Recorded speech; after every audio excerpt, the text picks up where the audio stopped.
Industri kecantikan global telah memanipulasi definisi feminitasmu hingga kamu rela menyerahkan otoritas atas tubuhmu sendiri demi standar yang dibuat oleh pria di ruang rapat. Banyak orang berpikir bahwa memakai produk kecantikan adalah bentuk pemberdayaan diri. Namun faktanya, kamu sedang terjebak dalam desain psikologis yang sangat rapi untuk menguras energi dan finansialmu setiap detik.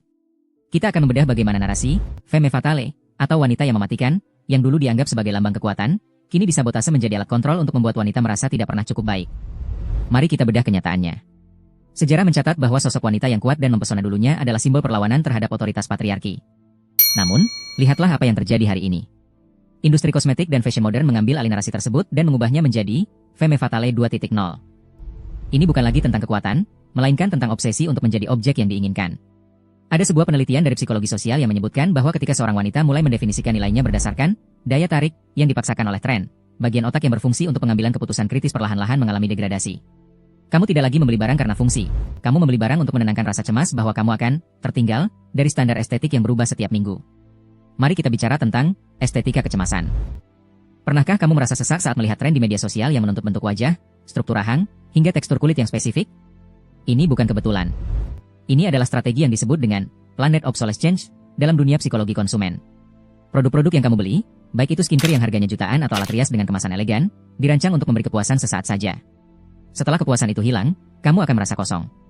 Dan di saat itulah, algoritma media sosial akan menyodorkan tren baru yang membuat koleksi lamamu terlihat usang. Ini adalah lingkaran setan yang menghancurkan kepercayaan diri dari dalam. Banyak wanita terjebak dalam ilusi bahwa jika mereka bisa mencapai tampilan tertentu, hidup mereka akan lebih mudah, lebih dihargai, dan lebih bahagia. Padahal, justru sebaliknya, semakin kamu terobsesi dengan estetika tersebut, semakin sulit bagi kamu untuk merasa nyaman dengan dirimu yang apa adanya. Di balik layar, ada jutaan dolar yang dikeluarkan perusahaan untuk melakukan neuromarketing. Mereka meneliti bagaimana warna kemasan, bau parfum, dan bentuk kuas makeup memicu hormon dopamin di otakmu. Mereka tahu persis kapan kamu merasa tidak percaya diri, dan mereka menyodorkan solusi palsu di saat yang paling tepat. Kita hidup di era di mana privasi diri kita diperjualbelikan. Data tentang apa yang kita klik, berapa lama kita menatap sebuah foto, dan kapan kita merasa rendah diri, semuanya dikumpulkan untuk memastikan bahwa iklan berikutnya yang muncul di layar HPMU akan memukul titik terlemahmu.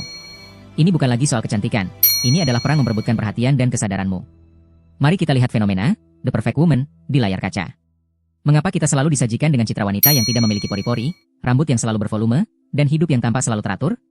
Karena ketidaksempurnaan adalah musuh terbesar bagi industri ini. Jika kamu merasa sempurna, kamu tidak akan membeli apapun. Industri ini butuh kamu merasa ada yang kurang. Mereka menciptakan masalah, lalu menjual solusinya kepadamu. Inilah alasan mengapa kamu selalu merasa ada yang salah dengan dirimu meskipun kamu telah menghabiskan banyak uang dan waktu. Kamu tidak sedang memperbaiki dirimu. Kamu sedang mengikuti protokol yang dibuat untuk membuatmu tetap merasa tidak cukup. Lebih dalam lagi, mari kita bahas tentang hilangnya identitas unik di balik standar massal. Ketika semua orang berusaha terlihat seperti template yang sama, keunikan yang sebenarnya adalah aset yang paling berharga justru mulai menghilang. Kita melihat fenomena di mana perempuan takut untuk tampil beda karena tekanan sosial yang luar biasa besar di internet. Cyberbullying bukan hanya tentang ejekan, tapi tentang standarisasi yang memaksa individu untuk menyesuaikan diri atau dikucilkan. Ini adalah bentuk kontrol sosial yang sangat halus namun sangat efektif.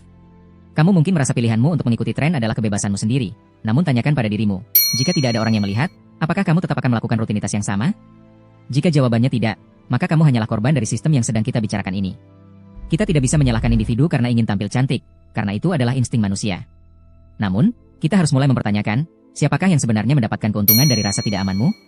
Siapakah yang tertawa di balik layar ketika kamu menghabiskan waktu berjam-jam di depan cermin hanya untuk memvalidasi keberadaanmu lewat tanggapan orang lain? Kita perlu menyadari bahwa nilai seorang wanita tidak pernah ditentukan oleh seberapa dekat dia dengan standar kecantikan yang dibuat oleh algoritma. Nilaimu ada pada pemikiranmu, keberanianmu, dan bagaimana kamu membawa dirimu di dunia nyata, bukan di dunia filter yang tidak nyata. Kesimpulannya, kita sedang menghadapi pergeseran besar di mana kemandirian psikologi sedang diuji. Jika kamu terus membiarkan dirimu dikontrol oleh narasi kecantikan yang diciptakan untuk tujuan komersial, kamu akan kehilangan jati dirimu sendiri. Langkah pertama untuk bebas adalah dengan menyadari bahwa kamu telah dimanipulasi. Berhentilah mengonsumsi konten yang membuatmu merasa kurang berharga. Mulailah mengapresiasi diri sendiri dari hal-hal yang tidak bisa dibeli dengan uang, seperti kecerdasan, empati, dan karakter yang kuat. Jangan biarkan dirimu menjadi sekadar angka dalam laporan penjualan mereka. Sekarang, cobalah kamu merenung sejenak, dari sekian banyak barang yang ada di meja riasmu saat ini, berapa persen yang benar-benar kamu gunakan, dan berapa persen yang kamu beli hanya karena rasa takut akan penilaian orang lain? Jika fakta ini membuatmu merasa sedikit gelisah atau marah, itu tandanya sistem ini sudah mulai retak di matamu.